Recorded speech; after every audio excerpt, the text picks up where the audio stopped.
Innal hamdalillah nahmaduhu wa nasta'inuhu wa nastaghfiruh wa na'udzu billahi min shururi anfusina wa min sayyiati a'malina may yahdihillahu fala mudilla lahu wa may yudlil fala hadiya lahu. Asyhadu an la ilaha illallah wahdahu la syarika lah wa asyhadu anna Muhammadan abduhu wa rasuluh. Ya ayyuhallazina amanu taqullaha haqqa tuqatih wa la tamutunna illa wa antum muslimun. Ya ayyuhan nas ittaqu rabbakumul ladzi khalaqakum min nafsin wahidah wa khalaqa minha zawjaha wa bassa minhuma rijalan katsiran wa nisaa'a wattaqullaha alladzi tasaaluna bihi wal arham innallaha kana 'alaikum raqiba. Ya ayyuhallazina amanu taqullaha wa qulu qawlan sadida yuslih lakum a'malakum wa yaghfir lakum dhunubakum wa man yuti'illaha wa rasulahu faqad faza fawzan 'azima. Amma ba'd. Wa qala an-nabiy sallallahu alaihi wasallam fil hadis ittaqillaha haitsuma kunta wa atbi'is sayyi'atil hasanata tamhuha wa khuluqin nasi bil khuluqil hasan. Sallallahu ala nabiyyina Muhammadin wa ala alihi wa ashabihi ajma'in wa tabi'ina lahum bi ihsanin ila yaumil qiyamah. Saudara-saudara kaum muslimin jamaah Jumat yang dimuliakan Allah, marilah kita meningkatkan ketakwaan kepada Allah Subhanahu wa taala dengan mentaati semua apa yang telah diperintahkan dan berusaha untuk menjauhi apa-apa yang telah dilarang serta diharamkan. Selawat teriring salam semoga selalu tercurah kepada Nabi Muhammad sallallahu alaihi wasallam dan keberkahan selalu terlimpah kepada seluruh sanak saudaranya, karib kerabatnya, sahabat-sahabatnya sampai pengikutnya hingga akhir zaman. Dan hendaknya marilah kita selalu bersyukur kepada Allah Subhanahu wa taala yang telah memberikan kita nikmat iman dan Islam sehingga sampai dengan hari ini. Dengan dua nikmat tersebut kita masih merasakan manis dan indahnya iman. Saudaraku kaum muslimin jamaah Jumat yang dimuliakan Allah Subhanahu wa taala, di dalam Al-Qur'an Allah Subhanahu wa taala berfirman dalam surah Az-Zariyat ayat yang ke-56, A'udzu billahi minasyaitonir rajim. Wa ma khalaqtul jinna wal insa illa liya'budun. Dan tidaklah aku ciptakan jin dan manusia melainkan untuk beribadah kepada aku. Dari ayat tersebut kita dapat menarik sebuah kesimpulan bahwa tidak lain ketika kita dihidupkan oleh Allah di permukaan bumi ini adalah hanya untuk beribadah. Kemudian akan timbul sebuah pertanyaan, lalu kalau hidup ini adalah ibadah, bagaimanakah dengan bercocok tanam? Kalau hidup hanya untuk ibadah, bagaimanakah yang mencari nafkah, menjaring ikan, mengurus dunia, yang bekerja di kantor? Lalu disitulah rahmat Allah Subhanahu wa ta'ala. Seorang laki-laki yang menjaga tokonya, menjaga dagangannya, dia juga bernilai ibadah kalau dia niatkan keluar rumah bismillahi tawakkaltu 'alallah la haula wala quwwata illa billah. Seorang yang mengurus dagangannya akan bernilai ibadah jika dia niatkan lillahi ta'ala. Dalam sebuah hadis yang diriwayatkan, at-tajiru sadaqatul amin ma'an nabiyyin was-siddiqin was-syuhada. Pedagang yang jujur dan terpercaya akan dibangkitkan bersama para nabi, orang-orang siddiq dan para syuhada. Hadis yang diriwayatkan oleh Al-Imam Tirmizi. Pedagang yang jujur, amanah, tidak tipu, tidak bohong, tidak curang timbangan, kalau dia mati dia akan bersama dengan para nabi, para siddiqin, para syuhada, dan akan bersama dengan orang-orang yang benar. Dia akan bersama dengan para syuhada, dia akan bersama dengan orang-orang yang soleh, karena dengan membangkitkan ekonomi umat dia sudah menyelamatkan umat. Hartanya ia bangunkan masjid, membantu rumah Quran, membantu anak yatim, fakir miskin. Semua itu adalah wasilah untuk mendekatkan diri kepada Allah Subhanahu wa taala. Orang yang bercocok tanam, tangannya kasar, maka perbuatannya itu halal baik di hadapan Allah. Hakikatnya dia sedang beribadah, mendekatkan dirinya kepada Allah Subhanahu wa taala. Maka ibadah dibagi kepada dua. Ada ibadah yang mahdoh, yakni salat, zakat, puasa, haji, umrah. Tapi ada ibadah yang ghair mahdoh, yakni nampaknya bekerja, mencari nafkah. Itu juga semua bernilai ibadah. Jamaah Jumat yang dimuliakan Allah Subhanahu wa taala. Kalau kita memahami bahwa semua ini adalah ibadah, orang yang bekerja di kantor dari mulai masuk pagi pulang petang, maka dia tidak akan berani curang, karena dia tahu setiap waktunya itu adalah bernilai ibadah. Gaji yang dia makan dari APBN, APBD adalah milik orang banyak. Dia akan diminta tanggung jawab di hadapan Allah Subhanahu wa taala. Inna sam'a wal basara wal fu'ada kullu ulaika kana anhu mas'ula. Sesungguhnya pendengaran, penglihatan dan hati, semuanya itu akan diminta pertanggungjawabannya. Dia sadar ayat itu ditujukan kepadanya. Semua nikmat ini akan ditanya tanggung jawab di hadapan Allah Subhanahu wa taala.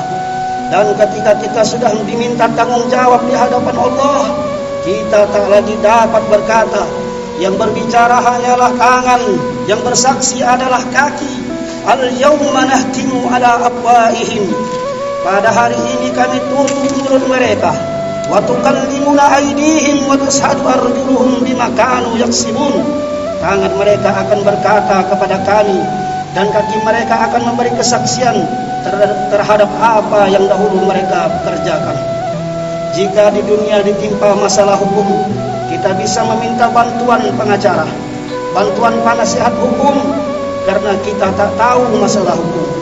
Namun di hari kiamat itu tak akan pernah berlaku. Allah berfirman, yauma yafirul mar'u min akhi. Pada hari ketika manusia lari dari saudaranya, wa ummihi wa abi, dan dari ibu dan bapaknya. Seorang suami tidak bisa menolong istrinya. Anak-anak buah hati, belahan jiwa tak dapat ditolong di hadapan Allah. Semua orang akan menolong dirinya sendiri dengan amalnya kalau sempat membaca Al-Quran. Aqra'ul Quran fa innahu ya'tiya safi'an yaumal qiyamah bi sahibi. Dia akan bersama dengan para malaikat Quran. Quran akan datang pada hari kiamat memberi syafaat kepada orang-orang membacanya. Kalau sempat membaca selawat Allahumma sholli ala sayyidina Muhammad, mereka orang paling dekat dengan Nabi, karena mereka yang berselawat kepada Nabi Muhammad sallallahu alaihi wasallam di hari Jumat, maka selawat itu akan dibawa oleh malaikat kepada Nabi Muhammad untuk diperlihatkan kepada Nabi. Maka sahabat bertanya, bagaimana mungkin selawat kami dibawa kepadamu ya Rasulullah, sedangkan engkau telah meninggal dan jasadmu sudah hilang dimakan cacing tanah? Lalu Nabi menjawab, innallaha tabaraka wa ta'ala harama 'alal ard jasad al-anbiya sallallahu alaihi. Sesungguhnya Allah tabaraka wa ta'ala telah mengharamkan jasad para nabi atas tanah. Hadis yang diriwayatkan oleh Imam Abu Dawud. Itu artinya hari ini kita berkumpul di masjid jauh di sebelah barat Indonesia, tapi kemudian amal kita itu dilihat oleh Rasulullah sallallahu alaihi wasallam. Pernah suatu hari Nabi bercerita akan ada orang di akhir zaman. Mereka tidak pernah melihatku, mereka tidak pernah berperang bersamaku, mereka tidak ikut bersamaku di saat aku hidup, tapi mereka percaya kepadaku. Mereka yang disebutkan 14 abad yang lalu itu adalah kita. Kita tak pernah hidup bersamanya, kita tak pernah melihat dia, kita tak pernah berjuang bersama Nabi, tapi kita menyebut Nabi, nama Nabi sehari semalam 10 kali paling sedikit. Asyhadu an la ilaha illallah wa asyhadu anna Muhammadar Rasulullah. Kalimat itu yang kita ajarkan ke anak kita belum lagi anak itu berjalan, belum anak itu besar, belum lagi dia dapat berkata-kata, kulitnya masih merah baru keluar dari rahim istri, kita bisikan ke telinganya untayan kalimah iqamah, asyhadu an la ilaha illallah. Kita bisikan nama Rasulullah sallallahu alaihi wasallam. Apa yang kita harapkan dari anak itu?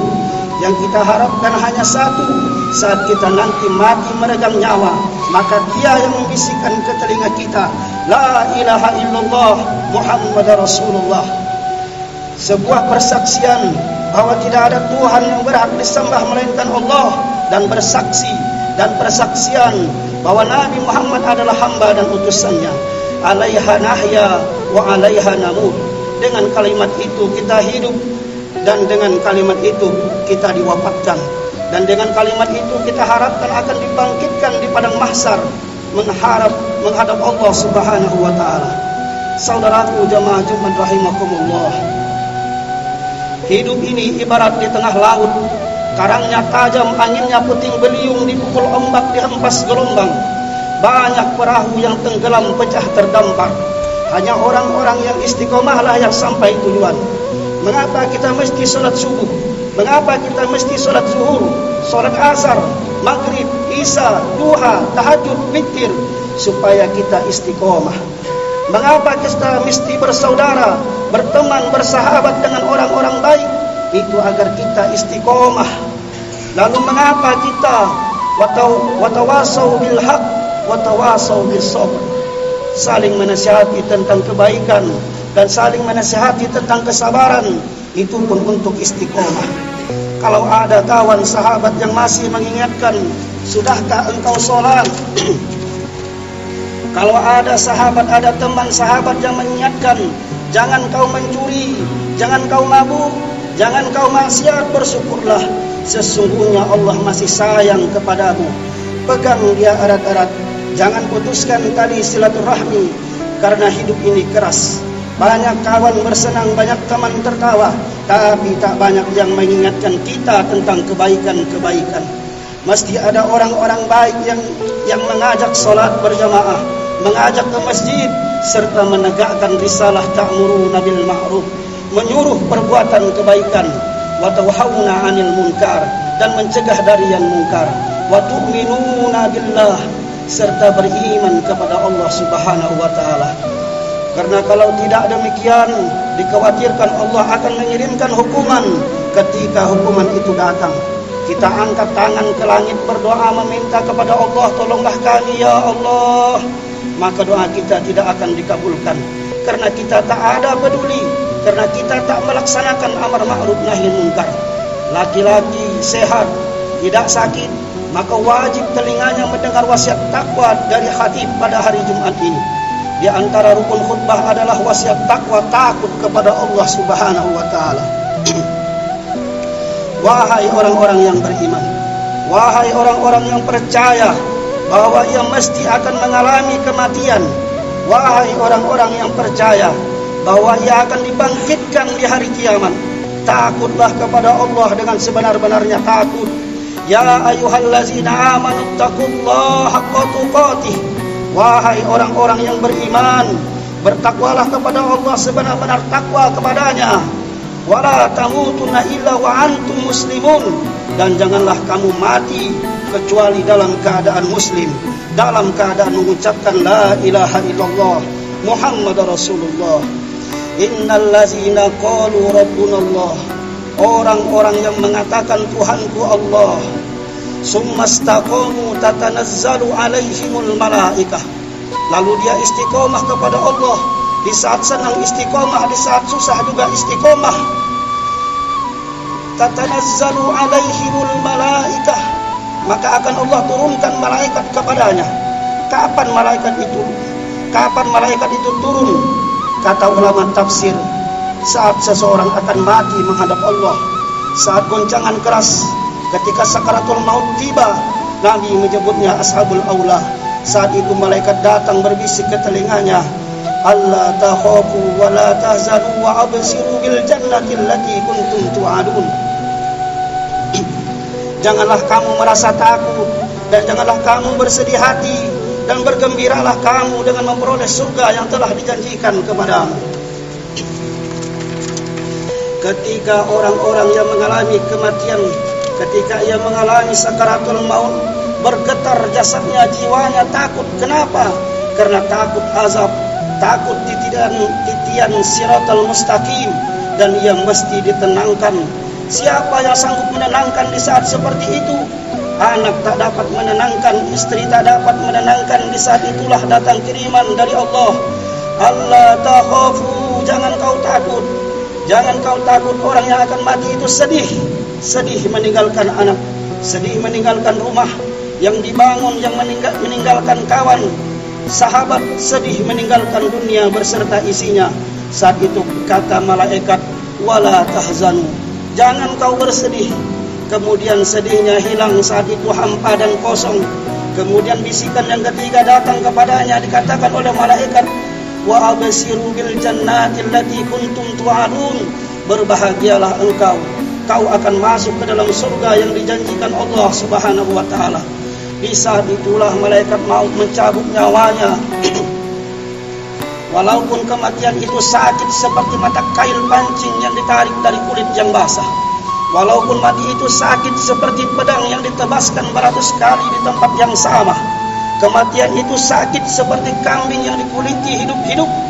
Tapi ia masih tersenyum. Mengapa dia tersenyum? Karena sakitnya terobati dengan kabar gembira. Itulah mengapa kita selalu meminta kepada Allah untuk diwafatkan dalam keadaan mati dan husnul khatimah, dalam keadaan yang baik. Namun yang mendapatkan itu hanya satu, yakni orang-orang yang istiqomah di jalan Allah Subhanahu wa taala. Silahkan minum khamar, silahkan mabuk, silahkan maksiat, silahkan makan haram, tapi sampai saatnya semua yang hidup akan melewati gerbang bernama kematian. Banyak yang siap hidup, tapi tak banyak yang siap melewati itu semua. Itulah mengapa kita salat Jumat. Itulah mengapa kita mendengar wasiat takwa. Itulah mengapa kita selalu bersama orang-orang baik, supaya kita melewati sakaratul maut. Kalimat yang terakhir terucap dalam lisan kita, asyhadu an la ilaha illallah wa asyhadu anna muhammadar rasulullah. Barakallahu li wa lakum fil Qur'anil azim. Wa nafa'ani wa iyyakum bima fihi minal ayati wa zikril hakim. Wa taqabbala minni wa minkum tilawatahu innahu was-sami'un 'alim.